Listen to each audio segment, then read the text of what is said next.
Hey guys, today's mail day is one of the biggest and the baddest that I've ever had. It was definitely the biggest transaction that I was a part of. Was actually the biggest purchase that I was a part of in the calendar year 2024. Here we are in September, and this was as big as it gets. You could probably tell from the thumbnail what it was. Let me just show you what I acquired, and it was actually a little more complex than most deals, but the deal got done in about 10 minutes, and it was a big six-figure deal. So it got done in about 10 minutes with a known collector out there who's been there, done that, and has a much bigger collection than me. I was like a minnow nibbling on the plankton surrounding this whale Jordan collector out there, and just happy to get my Cajun clutches on a tier 1 card that I've been pining for quite some time. Hopefully you guys enjoy mail day number 161. It's a good one.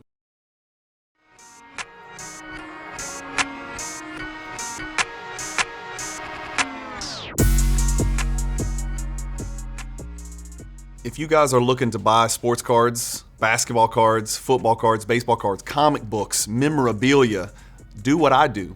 Use the Fanatics Marketplace. Just make sure you use the affiliate link that's located in this YouTube description at the very top, or the QR code that's attached. All right, guys, Bryan with Cajun Cardboard coming at you from the great state of Louisiana with a monster mail day. Tier 1 times 2 with an asterisk. Why was it with an asterisk? Well, let me talk you through this whole scenario, okay?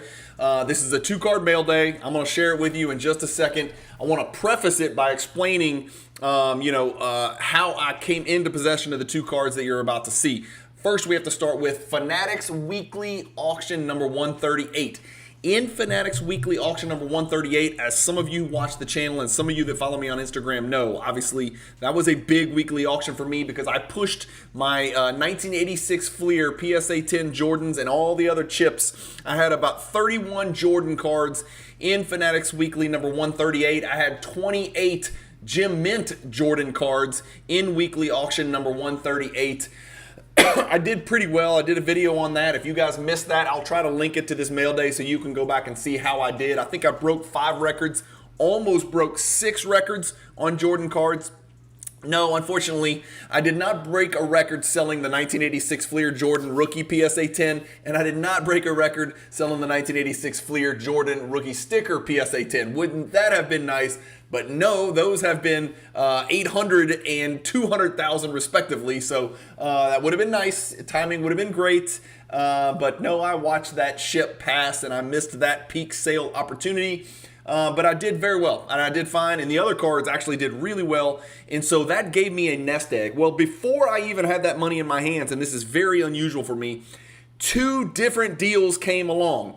Today's mail day, we're only talking about one of the deals that came across my purview, and it was for this card right here. A very well-known collector in the hobby, a whale, for lack of a better word, or a shark, depending on what your perspective is. I knew he had 2 copies of this card. I believe he has a PSA 8, maybe it's a 7, and he had this PSA 6 copy, which was formerly a BGS 8 copy of the 1998 Metal Universe Precious Metal Gems number 1. There's Jordan in his red uniform with his Concords on. You've got Gugliotta in the background. He's dunking on Derek Martin. You've also got Winnington in the background. You've also got Rodman in the background. It's just one of Jordan's best PMGs. There's 4 Jordan PMGs during his playing years. There's the 1997 Metal Universe Green, which is preposterously unattainable. We know the location, I think, of maybe 6 of the 9 that are in existence. Yes, I know that you think there are 10, but one of them was, I think, confirmed destroyed. So that leaves only 9 PMG greens from 97. There are 90 PMG reds. There are 50 1997 Metal Universe Championship PMGs with that scope pattern. They're serial numbered to 50. And then there are 50 of the ones that you see on your screen, the 1998 Metal Universe PMG. Some people refer to it as the gold PMG. It's not theoretically technically a gold. It's just a PMG that happens to be gold. Okay, I've talked about that on the channel before. This is a tier 1 card, and let me show you. Here's where it is on the Cajun Cardboard Michael Jordan hierarchy. By the way, posters, I sold 16 posters today. Posters are still selling hot and heavy. People are still figuring out what the hell the hierarchy is. They're still figuring out, wait, I can buy a poster with all of these crazy ass cards on it and then all the pack outs on the back. Yes, you can. This is what tier 1 on the front of the poster looks like. 27 of Jordan's biggest and best cards in the world. You'll see the red, the championship, the green over here, and then this is the one that I picked up right here, the 1998 Metal Universe Championship PMG. So there are 4 precious metal gems, PMGs, from Michael Jordan's playing years. Yes, there's Fleer retros and some other stuff like that. And yes, some of you out there who are very astute in the Jordan world would also be nice to observe that there's a 1996 precious metal, which is sort of a precursor, but it's not technically a precious metal gem, and it is not serial numbered. It's just considered very rare. Well, it is very rare, and it's a precious metal, and I do own a copy of that one as well. These that we're talking about today are the precious metal gems themselves. So this card I got to pick up from a very good collector. We got a deal done. He was a little high. I came in about 25 grand off of what his number was, and we got the numbers to work by doing a deal for this card as well. This is where it's going to get confusing. So, like I said, I was about 20 below what the whale needed to get the deal done for the 98 PMG. I really wanted that 98 PMG. The whale knew me, and I'm not a whale, but he knew me and he knew what cards I owned, and he said, hey, I know you have a SPX Grand Finale. Yeah, that's another tier 1 card right here on page 1 of the poster over here to your right. As you can see, that's one and the same right there.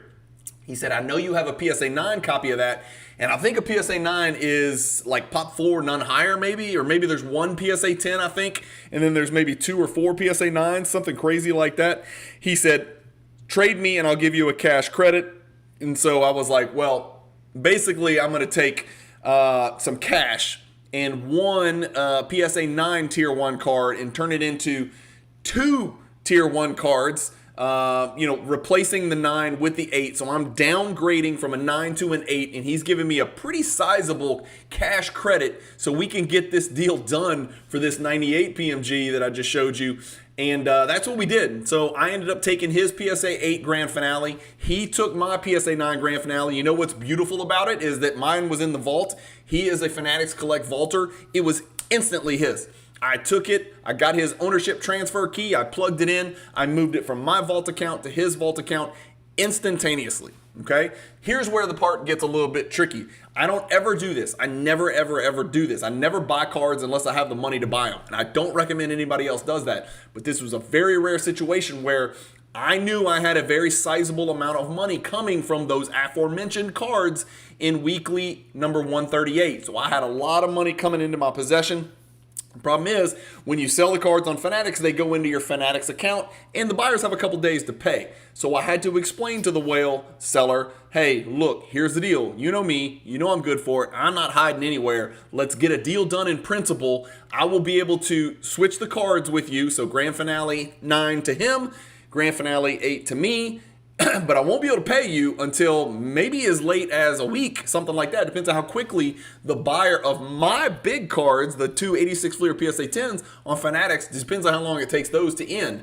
So luckily enough, the buyer was a super legit collector. I reached out to my rep at Fanatics. They cannot disclose the identity of who buys your cards or who's bidding on your cards for obvious reasons. He said, I cannot tell you who is bidding on that card, but I will be able to tell you as soon as they're going to get paid. And I was like, that's good enough for me. He said, I think that the person that won that card is going to pay quickly based on past precedent. And I was like, that's great news. So I called Seller Whale. I said, look, as soon as the money hits my Fanatics account, I've got to request that money from my Fanatics account into my Cajun bank account down here in Louisiana, and then I can send you the wire for the PMG. And so that's what happened. Let's see, my cards sold on Sunday. They got paid on Tuesday. I got the money in my Fanatics account and instantly on Tuesday. I requested that Fanatics Collect wire me those funds to my, it's actually more than the amount that I needed for this transaction, because next mail day you're going to see another really, really big transaction as well. So they wired the money to my account here. I sent him a wire on Wednesday, which was the cutoff day, and so this deal got done about 72 hours after Fanatics Weekly Auction number 138 ended on, I think that would be September 8th. So seller knew me, seller was comfortable with me. Seller was so comfortable with me, the cards were in my vault. They were in my Fanatics vault before I even sent the wire. And so he knew I wasn't going anywhere. He trusted me. I trusted him. We got the deal done. So that's the story of how that happened. Let me know what you think. There is a lot more to this story, but essentially I sold 31 Jordan cards, including 2 1986 Fleer PSA 10 Jordans, the rookie and the sticker, and then I received money, and then I pushed this money back into not only these 2 Jordan cards. Again, I downgraded from a 9 to an 8 in the grand finale, so let me know what you think about that. I'm curious about that. With cards like this, the grade matters, but it doesn't matter as much on like a numbers crunchers 9 versus a 10, or a special forces 10 versus 9, or a triumvirate 10 versus 9. That's where the grades really make a difference. When you're talking about serial number to 50 tier 1 grails like this grand finale right here that you see on your screen, if somebody's going to give me a pretty sizable cash credit to drop from a 9 to an 8, I'm going to take that, especially if it puts me into what I think is one of my 5 favorite Michael Jordan cards in the world, my 5 most sought after Michael Jordan cards in the world. And here's what they are, guys. And so I've got the championship PMG right here. That is probably my number 5. I've got the red, which is my number, the PMG green would be 1. The credentials green would be 2. This would be the number 3 card on my list. Again, we're getting rid of the masterpieces, which, I'm never going to have. And then number 3 is this one right here. So I now have 3 out of the 4 precious metal gems. Only the green remains, which, again, it doesn't seem like that's something I'll acquire in my Cajun lifetime, or any lifetime for that matter. But 3 out of 4 is not bad. I don't think there's too many collectors out there that have all 3 of the PMGs. I know some that do for sure, but I don't think it's a very long list. So I am flattered, privileged, and honored to be on that list. I got some messages when I posted this on Instagram. I got some messages from some of the Jordan collectors that I aspire to, saddle up to, try to approach their level of success and their collections. And I got some messages from some of the greatest Jordan collectors in the world, which obviously, kind of quelled my sadness from finally letting go of the last 2 1986 Fleer cards that I own. It was a long, long journey where I owned the entire set, and then I sold all of them except for the Jordans, and then I finally sold the Jordans, which was really hard. Now, a lot of you guys are probably watching this mail day and they're like, Cajun, you said Cajun Eternity, you let go of a tier 1 86 Fleer Jordan PSA 10. Well, here's my thinking on that.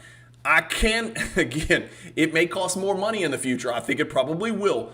I can always go back and get that card.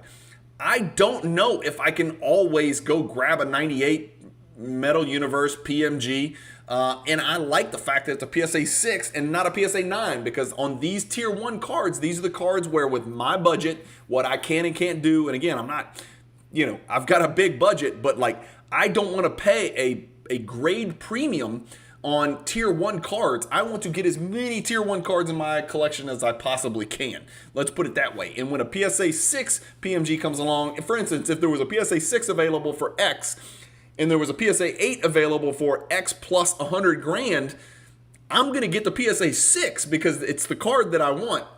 It's not necessarily to shout from the mountaintops that I have the PSA 8 copy of the PMG, the 98 PMG. So this worked out great for me because that's a very middle-of-the-road grade for that 98 PMG, which I am perfectly happy with, and I really think it's a good copy. It used to be a BGS 8, as I mentioned. So it was bittersweet to let go of the very last remnants of my 143 card PSA 10 86 Fleer collection. But I can go back and get the sticker. I can go back and get the 57 PSA 10 as well. It will cost a lot of money one day, and maybe I won't be able to go back and get them in PSA 10. But I always know I can kind of back into a BGS 9.5 Jordan 86 Fleer True Rookie card for about 40 grand right now. So I'm kind of keeping my eye on the prices of those BGS 9.5 copies, that might be the direction I go. I don't think I'll pick up a PSA 9 because that's a card I feel like I need to pick up in a PSA, either a PSA 10 copy again one day or a BGS 9.5 copy if I can find the right copy. Same thing with the sticker. It'll probably be a PSA 10 or a BGS 9.5 for that as well. And that, of course, that sticker's a tier 2 card in the hierarchy, as you guys know. So that's my story. Sold 31 cards. 72 hours later, picked up these 2 cards. One of them was just an exchange to drop down in grade to help me get into the big 98 PMG. But stay tuned because the mail day next weekend, hopefully if the timing is right, these cards should be arriving in my vault. Actually, I got a message that they arrived today. I'm recording this on September 13th, so you're not going to see this for a bit. But I will show you where the rest of course, some of you guys saw the video. I am building a soccer field in our backyard. Somebody called me Carlos Escobar the other day because I'm building a soccer field in my own backyard for my kids. I have 2 daughters that play college soccer. They train youth soccer players here in the Baton Rouge area. And then my son is an aspiring young soccer player. Jojo, he's 10 years old, and so he's got a place to train and practice. And so I got an artificial turf field in my backyard that I'm having the walls built next week by another card collector here in the hobby. He's building walls, building goals, putting nets up, putting lights up. It's going to be really something. And you guys will say, I'm just going to put it on a video. I don't care if it has anything to do with cards. It kind of does because I pulled some of this money out to pay for the damn thing. So it's going to be interesting. I've got a lot of weird outside the box stuff going on right now, but there will be another mail day where I'll show you 8 other really awesome Jordan cards. So essentially I sold these 31 over here, including the rookie and the sticker, and I brought in 10 over here. So it's really just moving money from A to B. I didn't take any money out and go buy Apple stock or Beanie Babies or Top Shot or cryptos or anything like that. It went from Jordan to Jordan, and a little bit of it went from Jordan to building some walls for a soccer field. So I know that's kind of weird and that's pretty outside the box, but nobody ever accused me of being ordinary. I do some really weird, really wild, really risky stuff sometimes. For better or worse, and here we are. So that's it for mail day number 161. Hopefully you guys enjoyed it. If you got any questions, I'd love to comment below. Am I an idiot for selling those 86 Fleer rookies? I don't know. Maybe I am. Who knows? But you only live once, and I just don't see these 98 PMGs very often. And I had it as one of the 5, top cards on my list. It's clearly a tier 1 card, just like the 86 Fleer rookie was, but it is significantly rarer. As you know, it's a pop 6, and there's only 4 graded higher. So by PSA, so pop 6, 4 graded higher versus pop 331 for the 86 Fleer. I didn't really have a choice, and I got a lot of extra cash back to boot, so it ended up making sense for me and allowing me to push a little bit further into the hierarchy. And wait till you see the next mail day. I made some nice inroads on some cards that I've really been looking for in gem mint condition. And here's a little teaser. You ready? In the next mail day, you're going to see me go way outside the Cajun Cardboard box. I expanded the criteria of my Michael Jordan collecting to pick up a couple of cards, no, not 2, 3 cards from the 90s that may or may not be memorabilia related in BGS 9.5 condition. All right, that's it. That's all I'm going to tell you. Thank you guys for watching. Keep collecting. Stay positive in the hobby. And peace.